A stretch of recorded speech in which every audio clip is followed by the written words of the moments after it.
When it comes to quality sleep, Ashley has you covered with top mattress brands at winning prices and with special financing options available. You can snooze now and pay later. Plus, your mattress purchase helps give the gift of better sleep to children in need and U.S. Special Operations Forces. Visit your local Ashley store or shop online today and make every snooze count. Financing is subject to credit approval. See store or ashley.com for details. Rosetta Stone is the language learning program with a lasting impact. I've been using their app to learn French, and it's not just about memorizing words, but actually having real conversations. And it's not just French. They offer 25 languages. Right now, Rosetta Stone has an awesome holiday deal, 50% off their lifetime membership. Every language, unlimited access forever.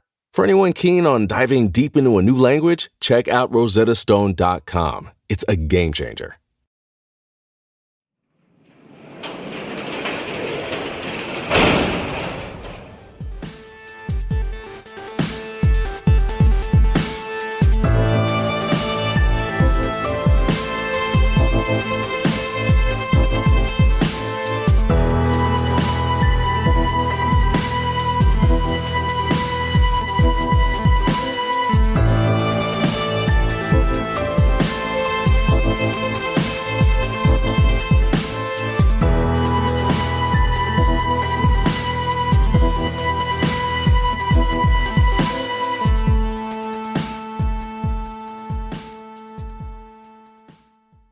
Welcome to True Crime Garage. Wherever you are, whatever you are doing, thanks for listening. I'm your host, Nick, and with me is a man that's fresh off the boat from the island of the misfit toys. He is the captain. Thank you. It's good to be seen, and it's good to see you. Merry Christmas, Captain. You smell like beef and cheese. You don't smell like Santa. I might smell like beer and cheese.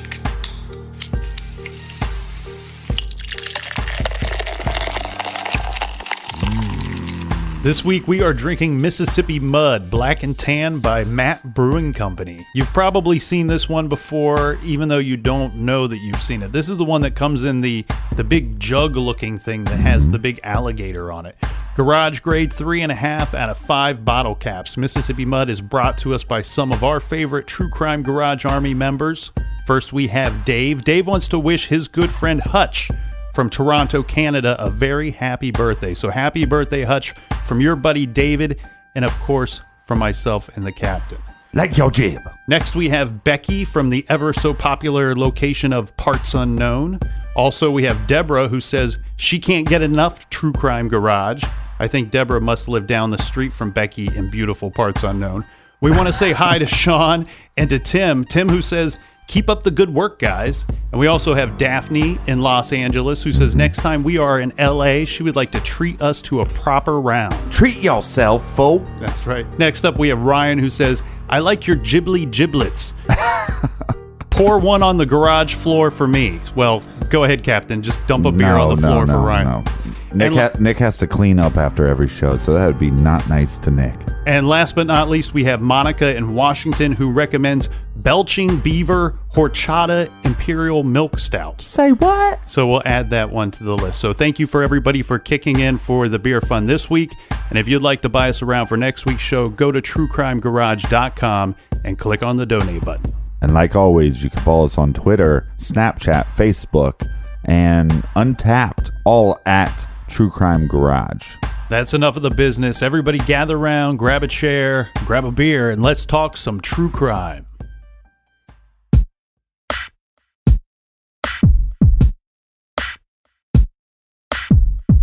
This is True Crime Garage.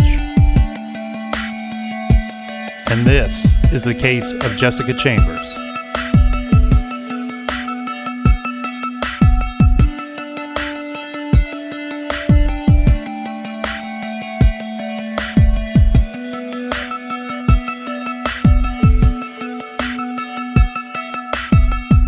Well, several people are being questioned, but so far, no arrests yet in the brutal murder of a Panola County, Mississippi teenager. Well, even seasoned investigators are calling Jessica Chambers' murder the most brutal crime they've ever seen. The 19-year-old was found Saturday near Cortland, Mississippi. She was set on fire inside her car and died later. WREG's April Thompson tells us how her family says they're barely holding on. I've been doing it for 21 years now, and as far as the manner of death, this is certainly one of the worst I've ever dealt with. District Attorney John Champion said Tuesday investigators are leaving no stone unturned for the killer of 19-year-old Jessica Chambers. We're bringing, folks in to interview and talking to different, potential witnesses. But as far as arrests are concerned, there have been none made. Champion wouldn't talk about Chambers' autopsy results or her activities the night she died. He did say investigators are checking her cell phone to see who she'd been talking to.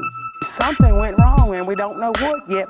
Charlotte Wilkerson says she was brought in for questioning after her phone number showed up. And they took her phone records, and I was in there as she called me Auntie Shasha. And I was in there as Shasha, and I went and, talked to them just Sunday evening. She was a loving child, man, 19 years old, just finished high school, had her whole life in front of her. Ben Chambers, Jessica's father, says he's in pain, knowing how terribly she must have suffered. 98% of her body was burnt. The only thing that wasn't burnt was the bottom of her feet. It's just destroyed our family, man. It's destroyed our family. He says he has faith that investigators will find who's responsible for his daughter's death, and is touched by the show of support from people who've heard about the tragedy. From New York to East Coast to West Coast, people I've never even heard a dream call me, and like Saturday night, they all gonna light a candle for my daughter.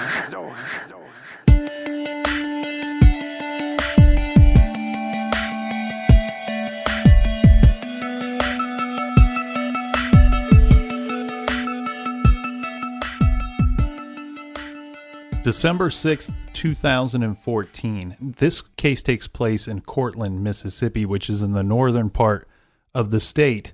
We have a young woman, Jessica Chambers. She's 19 years old, graduated from high school, and she is staying at her mom's house. And she goes to a gas station nearby the home. And she tells her mother that she is leaving to go clean out her car and to go get something to eat. Within a few hours of that, she is found in a situation that is horrible beyond belief. Mm-hmm. And this story very quickly becomes national news. Jessica does not come home that night, and unfortunately, she will be dead by the next day. And yes, all the cases that we cover are pretty brutal, but this one is especially brutal. So if you're sensitive to that stuff, we normally try to stay away from the gore and the graphic nature of all the crimes, going into details. But with the Jessica Chambers case, some of that we can't get around. So if you're sensitive to that, then you might want to not listen to this episode. At 8:09 p.m., the fire department is going to respond to a vehicle on fire call. Now, fortunately, in this situation, they were able to arrive very quickly to this call, because they were just on a recent call of a house on fire that they were leaving previously that put them in the area. When they arrive, they are greeted with a horrible sight. This is a young woman, and she's been very badly burned. Well, I think you're skipping over it. Let me handle this for a second. The firefighters show up at the scene. There's a car ablaze. Their first concern, obviously, is there anybody in the vehicle? And they don't assume so. This is a firefighter group. These are all volunteers. It's a very small town. Mm-hmm. But then out of the darkness comes this figure, and it's this young lady. 90% of her body is burnt. And I couldn't even imagine what that sight would be for them. And so now we have a whole different situation. We're not just putting out this fire. Now we got to take care of this. She's 90% burnt over her whole body. Pretty much the only thing that wasn't burnt was the soles of her feet. Mm-hmm. And now she is telling them or trying to communicate with them. And then they end up rushing her to the hospital. Yeah, they life flight her out of there in a helicopter, trying to save her life, and she's in extremely bad condition, bad shape. She does try to talk to one of the first responders, and it's later rumored that, excuse me, somebody at the scene had said that she had tried to tell them who had attacked her. Right. And that she may had said the word Derek or Eric. But this person was uncertain. Now, the police were very quick to come out and say that, we cannot say with certainty that she said who attacked her. All we can say is that she did communicate with the first responders, and we are working on using that as a lead. So unfortunately, when the first responders arrive, as the captain said, they're responding to a car on fire. That's all they're expecting to see. Vehicles get in accidents, cars catch on fire. This is a small town. We're talking like 400, maybe 500 people live in this area. And so they're not expecting to show up and see anything out of, above and beyond a car on fire. And so when they see the young woman, when they see Jessica Chambers, she's described as stumbling blindly on the road. And she again, as mentioned, she does go up to the first responders who are going to try to save her, and she's whispering or trying to communicate with them in some fashion. And she's saying what has been echoed as either Eric or Derek. Right. Again, this is not confirmed by either law enforcement or the district attorney. They've been really good about keeping everything close to their vest in this case. Now, one thing they would say after they rushed her out of there, they sent her to a hospital in Memphis, Tennessee, but she could not be saved.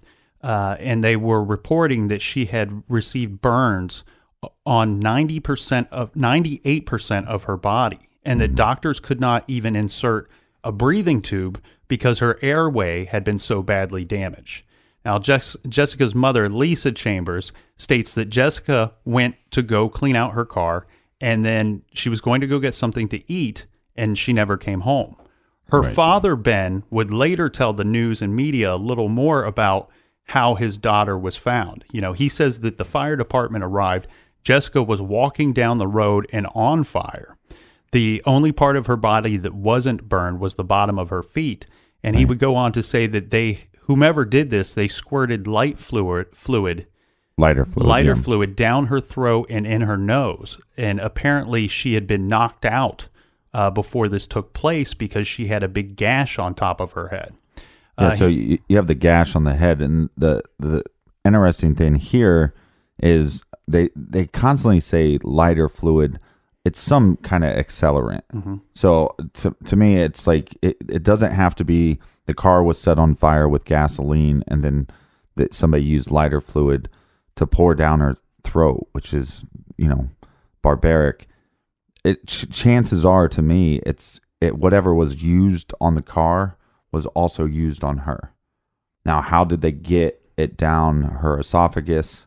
Because she was so badly burned inside, down her esophagus, and then up her nasal passages.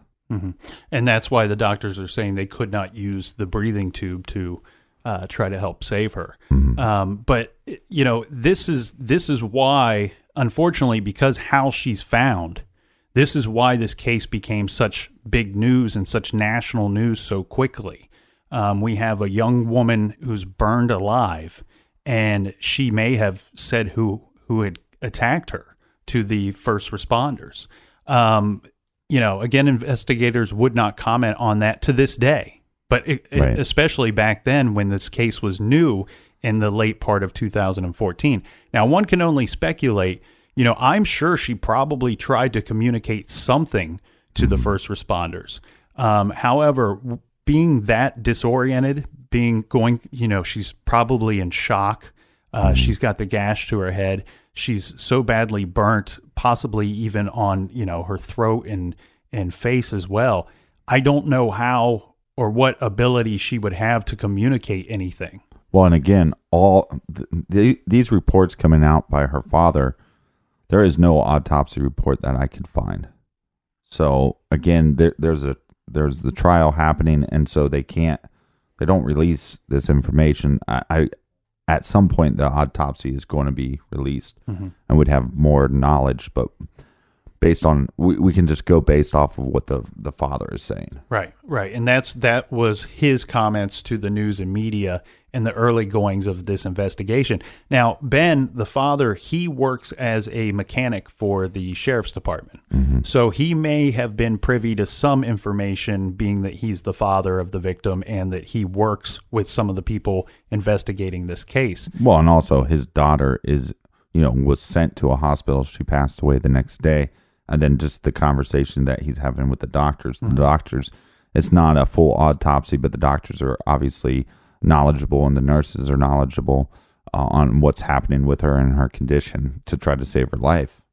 Now, quickly in this investigation, there's another bit of information that comes out. So, of course, they're trying to piece together Jessica Chambers' last hours. What did she do that last day?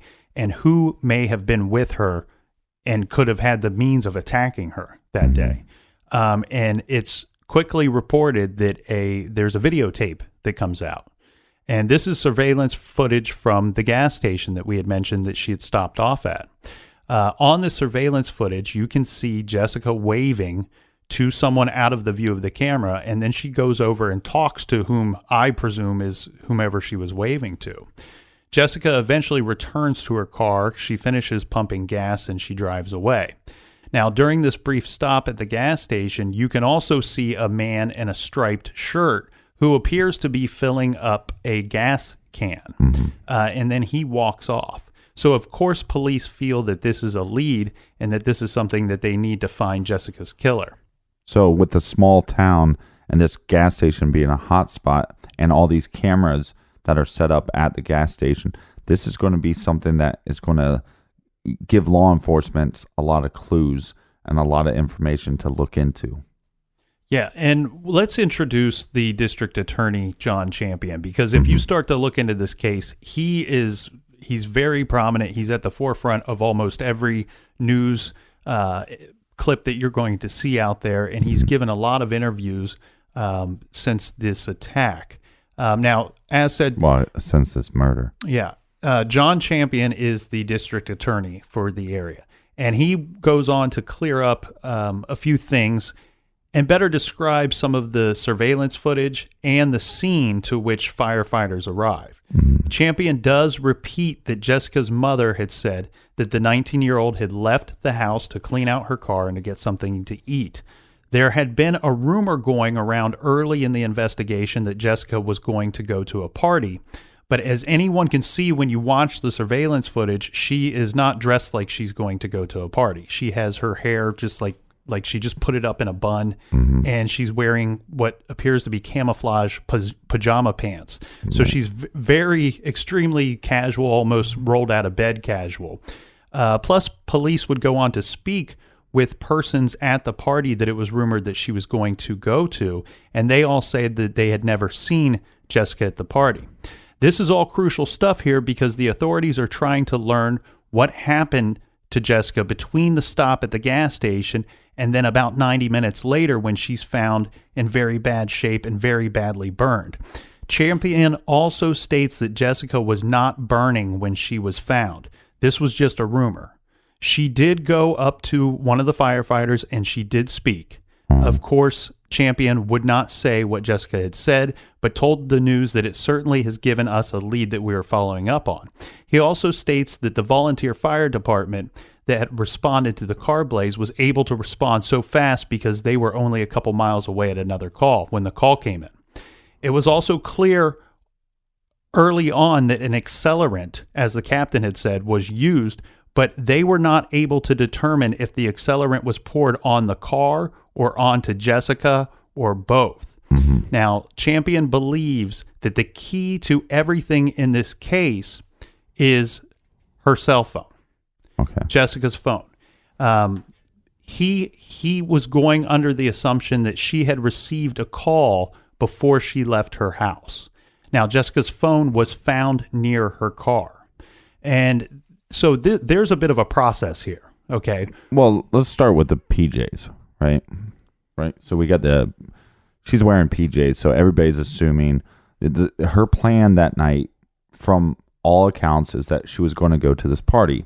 Based on the footage, it doesn't seem like a lot of logical sense, but we're also we're old dudes, like if we were going to a party, it takes us a long time to get ready because we look like dog shit, right? Mm-hmm. But this, and women will take their time getting ready for events, but this is also not that uncommon for a girl to, I got to run to the gas station first. I'm in my pajamas. She could have ran to the gas station and was expecting to come home, change, and then go to the party. Right. That's totally possible. Does that factor into what happened to her? Is that some kind of lead? I don't know. But that's a possibility is what I'm saying. Well, it's only a lead because, one, if she actually went to the party, which I think they're able to determine that she did not go to the party. Now, from there, your next lead is going to be, okay, well, who would she have attended this party with had she ended up there? Right. And then did they go to the party? Right. Was there somebody else missing from the party? Yeah, because now you have to piece together who was with her at that moment. We have that 90 minutes from the time that she leaves the gas station to the time that she's found. We need to figure out what happened during those 90 minutes. Now, this is why the cell phone becomes so important. Because, with the way everybody texts and calls so much these days, there might be a text, there could be a phone call that took place that would lead them to figure out how she ended up in that wooded area with her car on fire. Well, what happens as far as, for me, as far as fascinations with the case, is you have a time frame, right? You have a window, right? So you have a window, and in this case, she's at the gas station, and then she's found. It's a 90-minute window. Mm-hmm. And it's piecing together that now, today, with social media, Snapchat, all that stuff, these windows of these cases are going to become smaller and smaller. Because we're going to have, because how many cases have we covered where we're like, well, nobody really talked to her for days and days, and then she was murdered. So now you have days and days of a window, right? But now with social media and technology, these windows are going to be very small. We're going to know what happened 15 minutes before or 5 minutes before. Mm-hmm. So that's what they're going on. So there's a call that sends her. Does the call send her to the gas station? Like Jessica gets a call. Mm-hmm. Does that call send her to the gas station? Or was it just a random call? Well, do you want to get into the gas station? I think we need to. I think we got to talk about the gas station now. So what did she do while she was at the gas station that we know about? She arrived. She was pumping gas. She waved to somebody, went and spoke to somebody. Mm-hmm. She does go into the gas station, and apparently she is friendly with the store attendant and would speak with him when she would go in there. He said something to media later that she had purchased $14 worth of gas, which was more than usual for her. She was, you know how some people go in, you see them at the gas station, they go, give me 5 on pump 2. Well, right. She was that kind of person. She took a few bucks and filled up the car, but on this occasion. It might just be because she didn't have money to fill up the tank. He just thought that it was a little abnormal because that's the first thing that the detectives are going to ask him. Did she do anything or say anything abnormal that night? Well, she purchased $14 worth of gas, which is considerably more than she usually buys. Mm-hmm. He says that he had commented to her about the amount of gasoline purchased, and she said that she had somewhere to go, but did not elaborate on that. Now, in the video footage, as the captain had said, there's a lot of cameras going on here. So you see different camera views, camera 1, camera 2, and so on and so forth. But through piecing all these together, you can see her movements, her going over and saying hi to somebody. She goes into the gas station. There are several. It looks like she puts out a cigarette before she goes in. Yeah, there are several men inside this gas station. There's about 3 of them. Just hanging out. They're just hanging out. Like the captain said, this is kind of the spot, the hot spot in town where people would go and they would just chat. But there's 3 men kind of hanging out off to her side while she's up paying for presumably the gas that she purchased. Well, I'm from a small town, and for some reason, we had a car wash that people would hang out at. There's a bowling alley and a car wash. And people would just drive their cars over to the car wash and hang out. It never made any sense to me. Anyways, so yeah, people are just hanging out. Now, it looks to me as she goes to ATM machine in the footage. Yeah, I don't know if she went to an ATM, but there are two transactions that take place with the teller, with the attendant. She goes in and presumably pays for the gas, and then it's believed that she went back and purchased a pack of cigarettes. Mm-hmm. So again, we're back to this magical hour, or this 90 minutes of where was Jessica and how did she end up at this wooded area. Now, the thing that's troubling here is, the captain asked why was she at the gas station. It may just have been to pick up cigarettes and gas up the car. We don't know what activity was going on with that cell phone. And but one could assume, that's what I'm saying. We're trying to close out this window.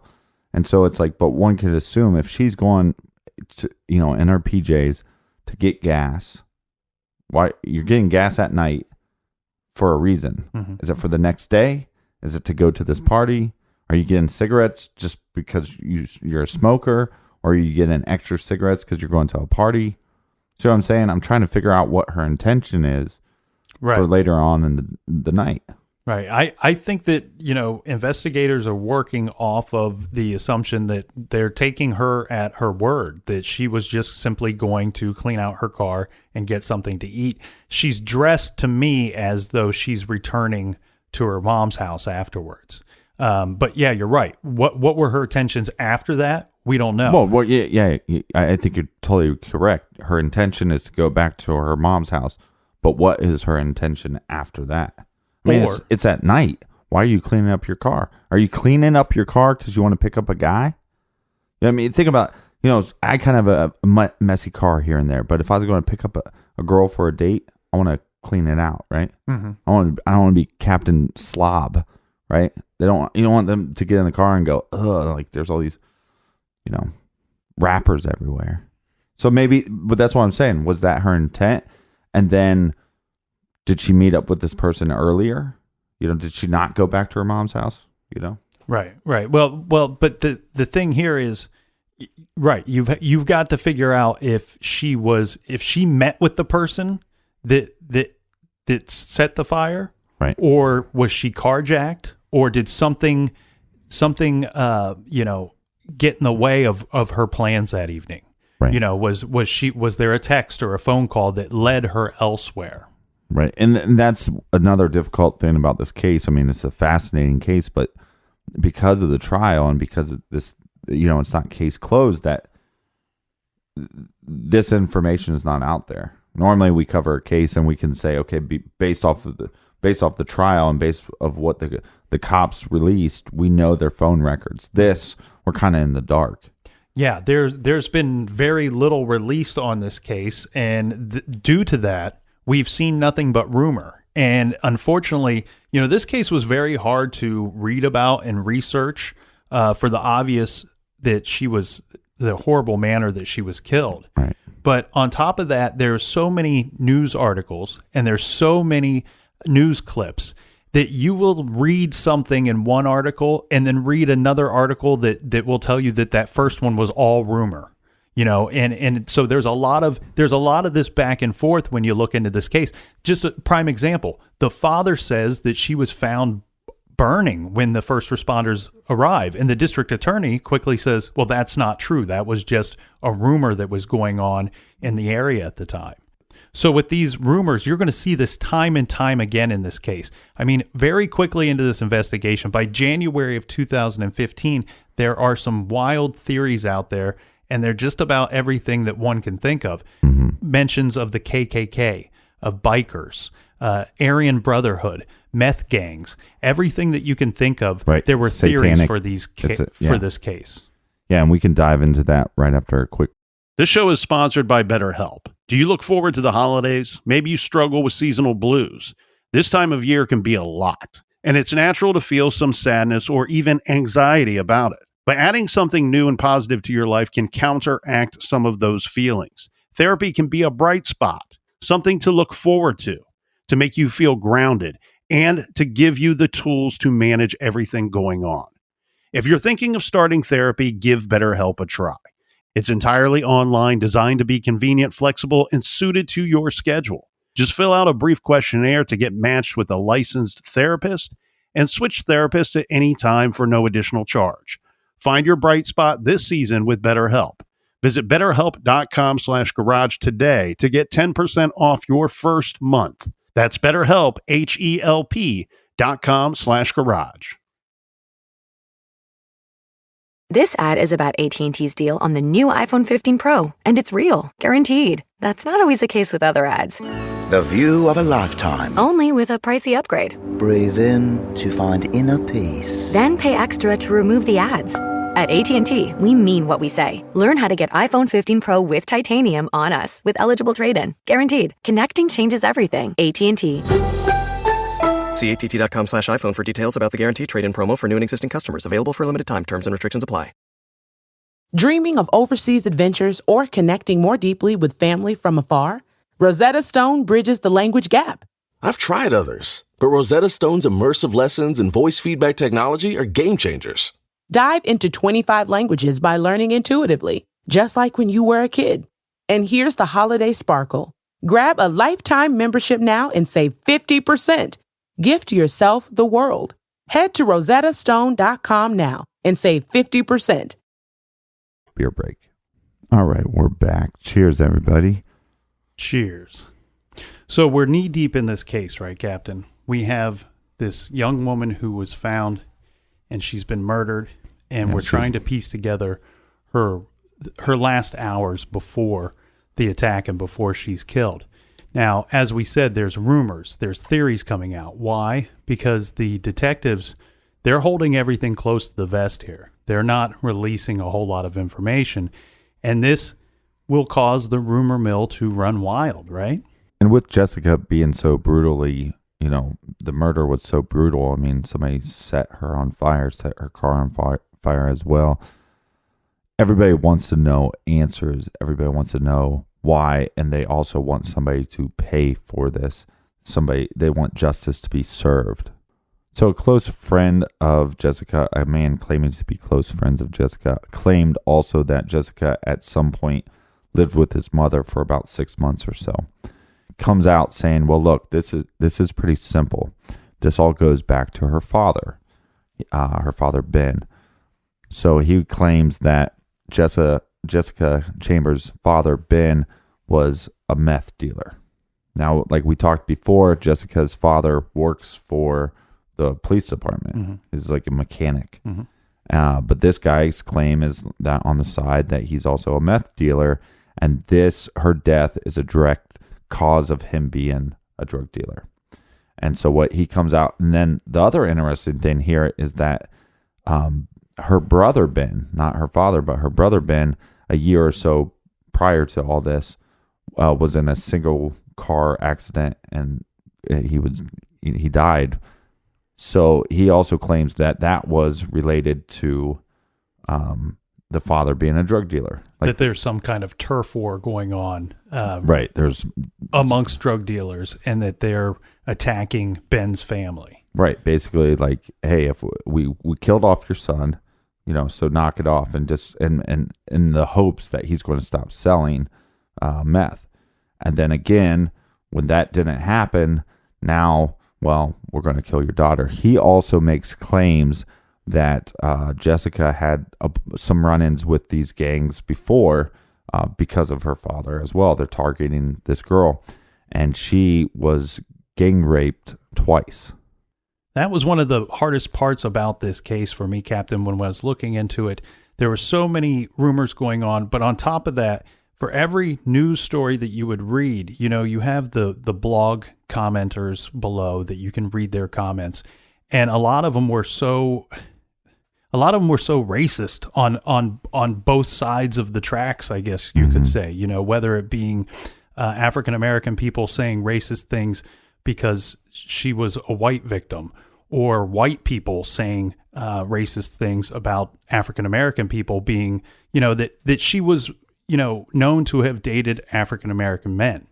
and that this case is probably that she pissed off some white boy that was infatuated with her. Right, the motives being race related. Yeah, and that's what was so disconcerting for me when I was researching this case, was that every news article that I read, there was some form of racism by the readers, you know, and at some point you got to be looking for justice and not just pointing the finger at maybe some people you don't like for unknown reasons. We're talking about a small town here.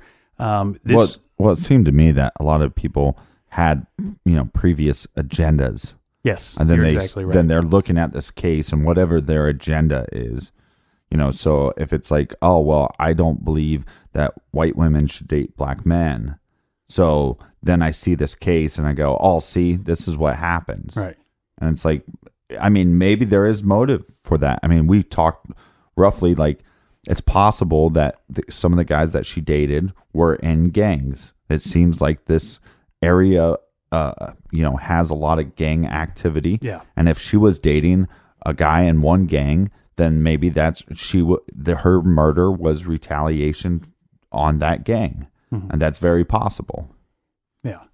But the thing is here with, as you said, most people, some of these people will go into it looking at it one way and they skew the events to follow their theory. Right. The problem here is whomever did this, to treat somebody this way and to kill them in this manner, to me, there's something more involved. That you're either dealing with an absolute loose cannon or you're dealing with somebody that's got a lot of hatred and that is probably likely to kill other people. This is not just something that you do as a retaliation, in my opinion. Not something you do because of an infatuation.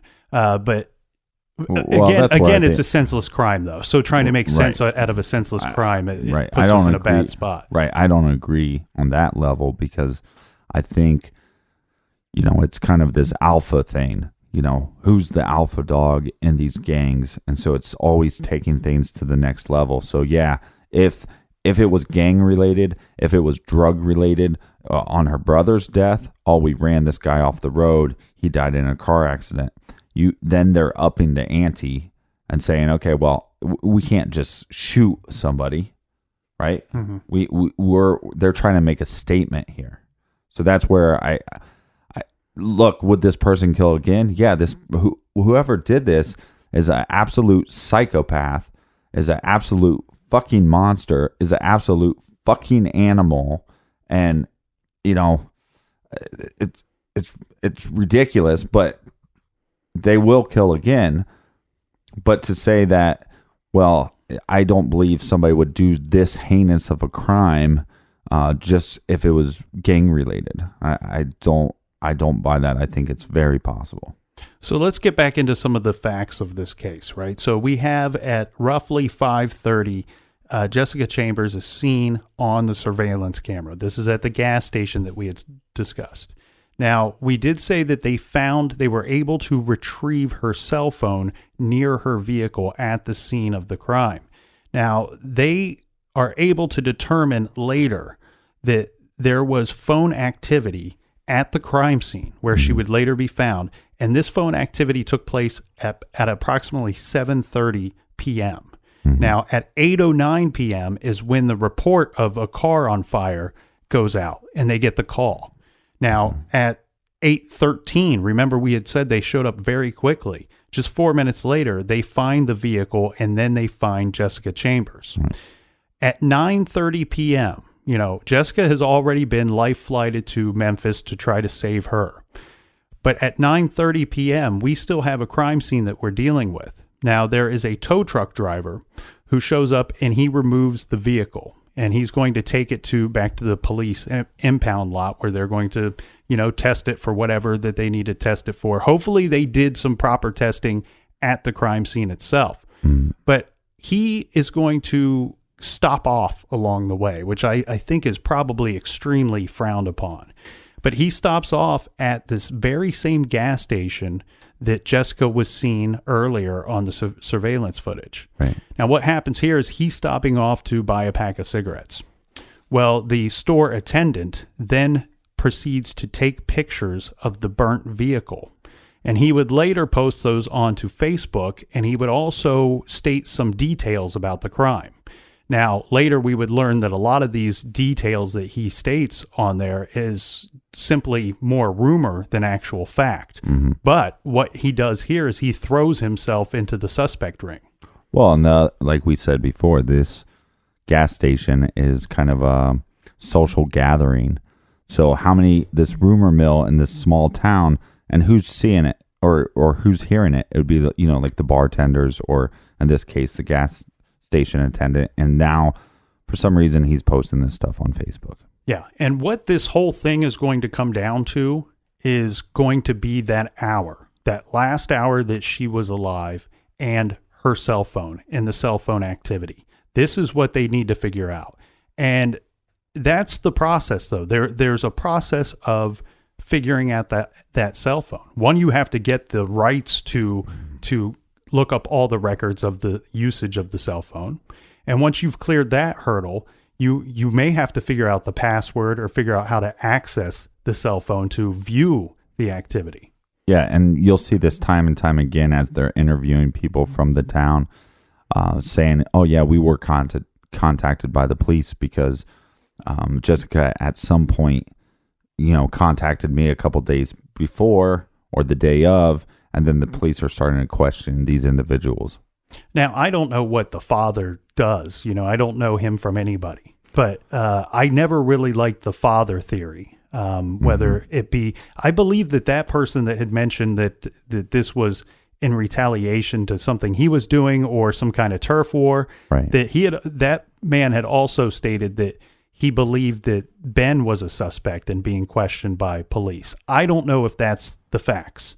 What I do know is that the sheriff's department, the police department, the district attorney's office, they interviewed close to 200 people regarding this case, and this was late in 2015. So we're only less than a year after this whole investigation has started, and they've interviewed over 200 people.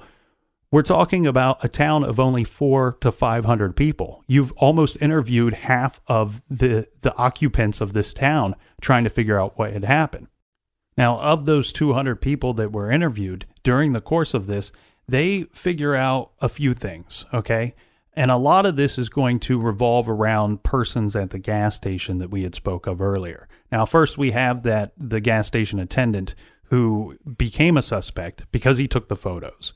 And what ends up happening with his story is he ends up basically being run out of town, because once he becomes a suspect, he starts receiving death threats and all kinds of threats. And so he hightails it out of town.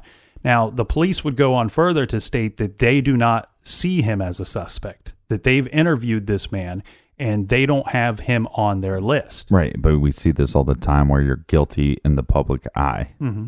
And now another person that was of interest, as we had said, was the man in the striped shirt that was seen on the surveillance footage, pumping gas, what looks like he's filling up a gas tank or a gas can, Mm-hmm. Now, he was interviewed as well as the three men that were inside the gas station at the time.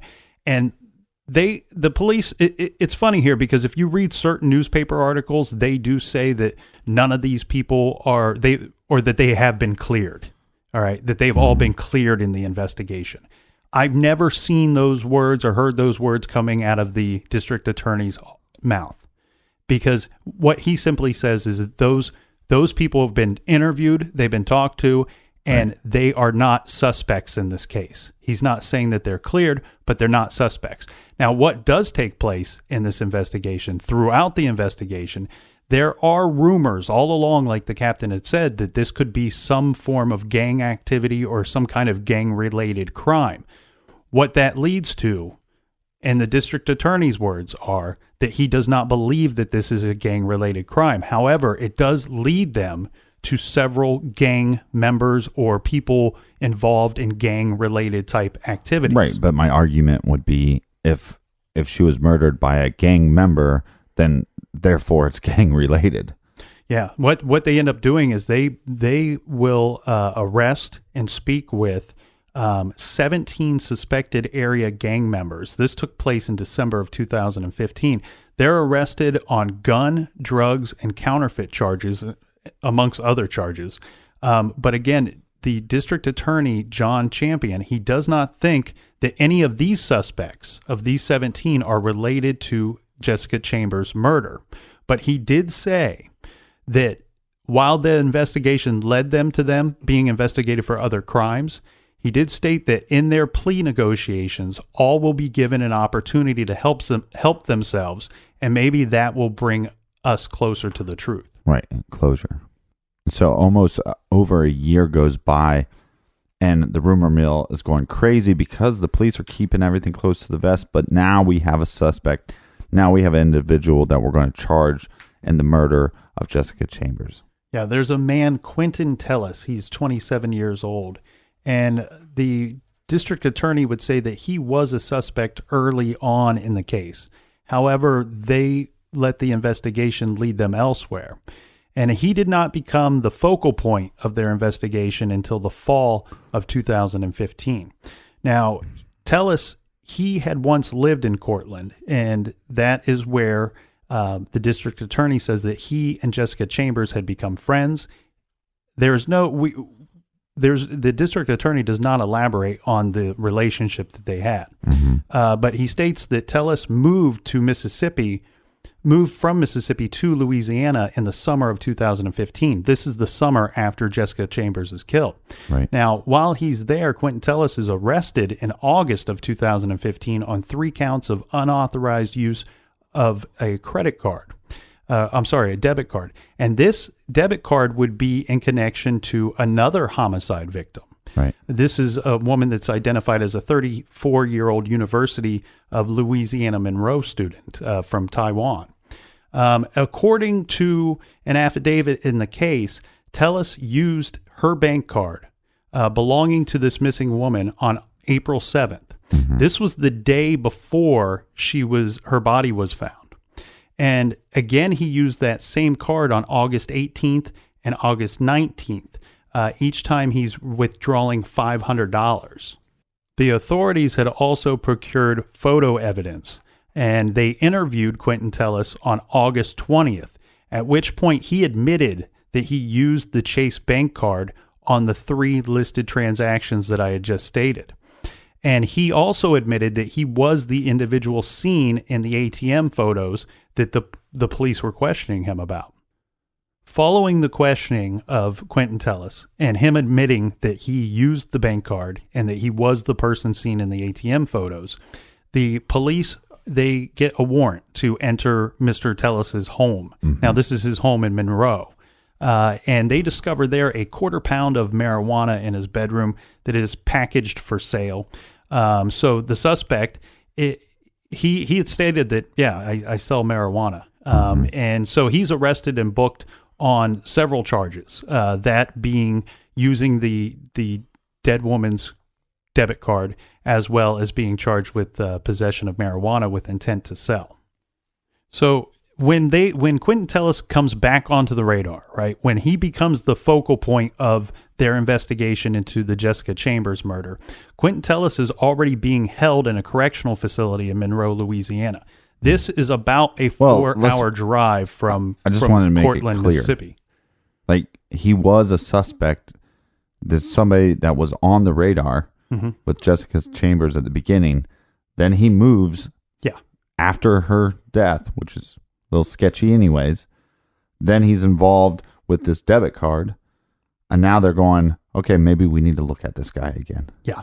Right. And I just want it to be very clear. Well, but the thing that is unclear here is while they transport him from Louisiana to Mississippi, they then charge him with the death and murder of Jessica Chambers. Yeah, so what did they know? We don't know. Right.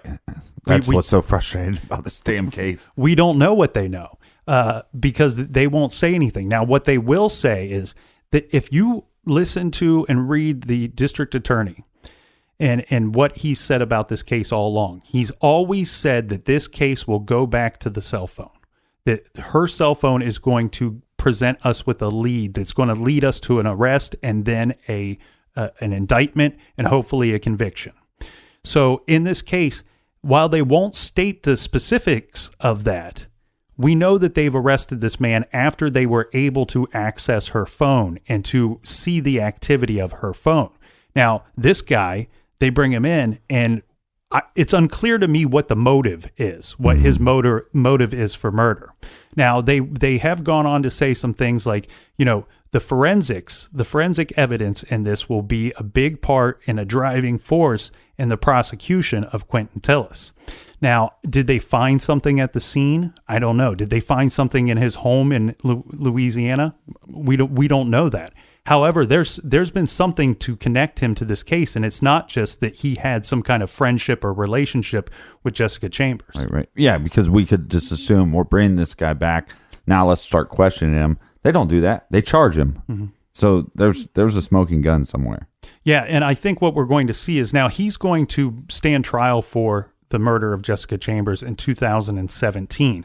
So next year, I believe it's in June or July, this trial will start. And that's when we're going to see how that they connected him to this crime.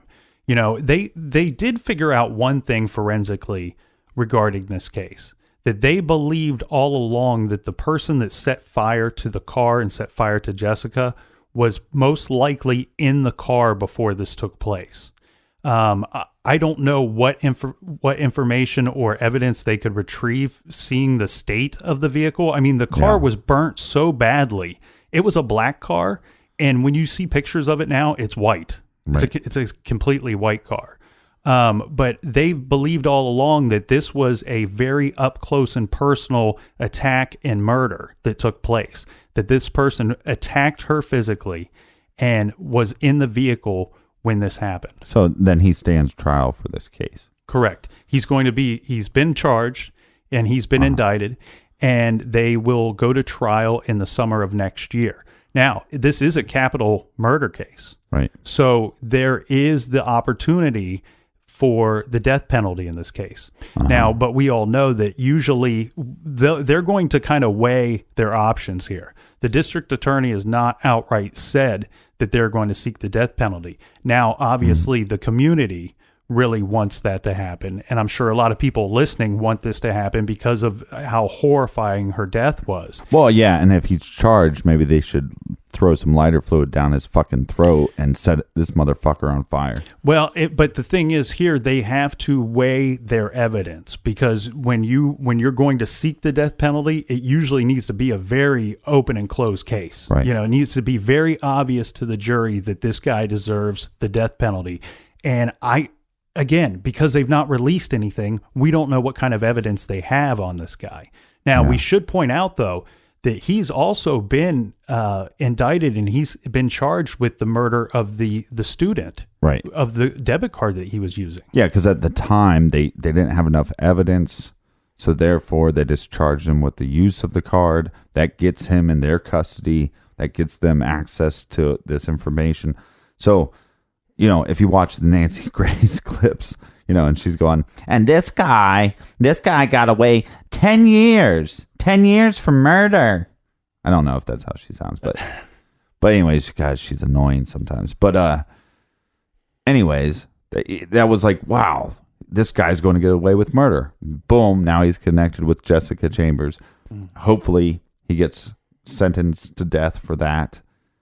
Like I said, I mean, this I think it's just because, again, she's 19, whole life ahead of her, all that stuff, right? But this is just so brutal. I mean, if that's true, I mean, setting somebody on fire, that's like a nightmare, right? Yeah, I mean, that's everybody's nightmare. Like, I mean, it sounds bad because we talk about cases every week, but there are some events to me that seem like they trump other, as far as the brutality of it. Well, and, you're exactly right. I mean, this case, and we talked about this earlier, that how hard it was to research this case, and half of that was because of the brutality of the violence in this case. And then on top of that, it was a physically draining case to read about because of the violence. I mean, you say sometimes there's ones that aren't as hard to research. Last week we talked about Beverly Potts. And of course, that's a horrible crime and a horrible case as well. But something that took place 60 years ago, you feel a little more distanced from that type of crime, and it almost feels like you're reading about a story rather than this seems very more of a history lesson, which this seems very relevant. It's very new, and then also you just just think about when you're 19 and you're driving around, and again, 19-year-old, when we talked about, well, she never really filled up the tank. Well, it's something you do when you're 19. Right. Throw in a couple bucks because that's what you have. And you start just really identifying with this individual. And then if you lived in a small town or had friends, grow up in a small town.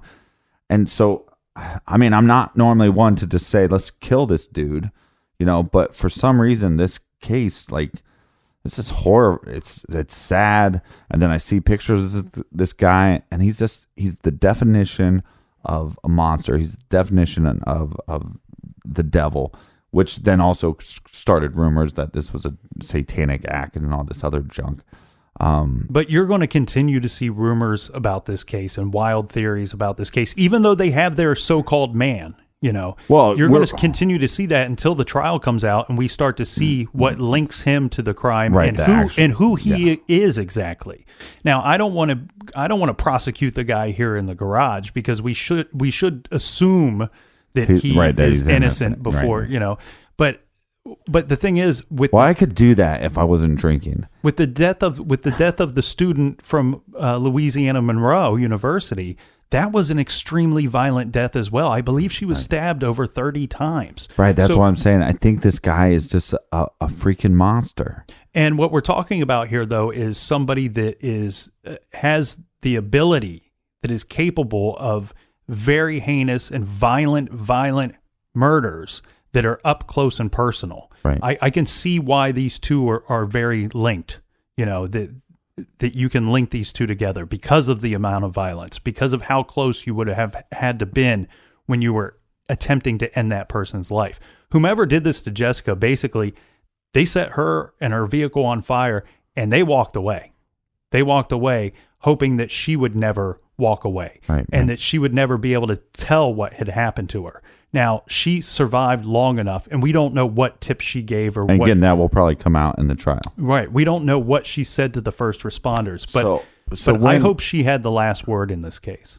So the stage is set. The trial is set for the summer of 2017. So this is a case that we will jump back into once we hear news, and I'm sure people like Nancy Grace and stuff will jump all over this trial. Yeah, and you know what, though? Maybe for a form of punishment for, whether you receive life or death or whatever, maybe you should have to spend like an afternoon with Nancy Grace if you're a guilty, horrible person, and just let her yell at you for an afternoon. Now, but that's mean because I do sometimes watch her show and enjoy it, so I don't want to bash her too much. I mean, she's... Well, anyway, but the thing is that we are we will find out about is there's going to be a couple things happen with this case even before the trial takes place, right? We're going to have to figure out, is this going to be a death penalty case? They'll have to figure that out. And I'm sure we'll hear more about that before the summer of 2017. But the other issue is here, when would he stand trial for the murder of the university student? Mm-hmm. And will that be a death penalty case as well? Because both of those states carry the death penalty, and these are both horrible crimes. And of course, this case has to come out the week of Christmas, and I think I dropped the most F-bombs I have on an episode. You're going to have to clean it up a little bit, mister. Yeah, I apologize if that offends. I mean, we set the bar at, this is, we put the little E on there. Yeah. But yeah, I try not to drop them too. But this is just, sometimes you read about this stuff and it just hits you in a weird way, and it just lingers with you. And then for 3 or 4 days, you're just freaking depressed about everything, and you lost hope in humanity. Anyways, so we'll give updates on this case once we know something. And we got any recommended reading for the week? We do. This week we are recommending Psychopaths in Our Lives by Diane Emerson. As you probably know, most of what is written about psychopaths are from the perspective of violent psychopaths, but in some cases, serial killers are operating on a much lower level than psychopaths that are successful in masking their true character. This is not one of those all of these people are bad kind of stories. Right. The author wants people to see the truth about what psychopaths are doing and for people to recognize how they operate. Again, that's Psychopaths in Our Lives by Diane Emerson, and you can pick that up by going to truecrimegarage.com and click on the recommended page. And thank you, everybody out there, for listening. Yeah, I mean, I'm just going to take this moment to say happy holidays, Merry Christmas, Happy Kwanzaa. I'm sure I'm going to Happy Hanukkah. Happy Hanukkah. I'll light menorahs for everybody. Whatever you're celebrating, do it with your friends and family, and let's all be great to each other this holiday season and all of next year. I have a couple drinks. Yeah. Break bread. Yep. We'll be here next week in the garage, and we will see you next week in the garage. Until then, have a very Merry Christmas and Happy Holidays. And until next week, be good, be kind, and don't live.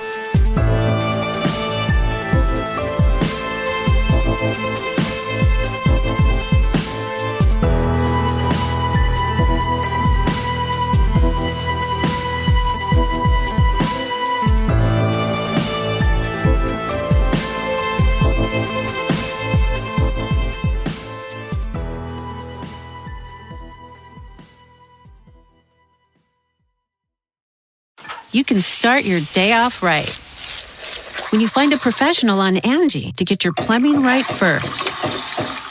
Connect with skilled professionals to get all your home projects done well. Visit Angie.com. You can do this when you Angie that.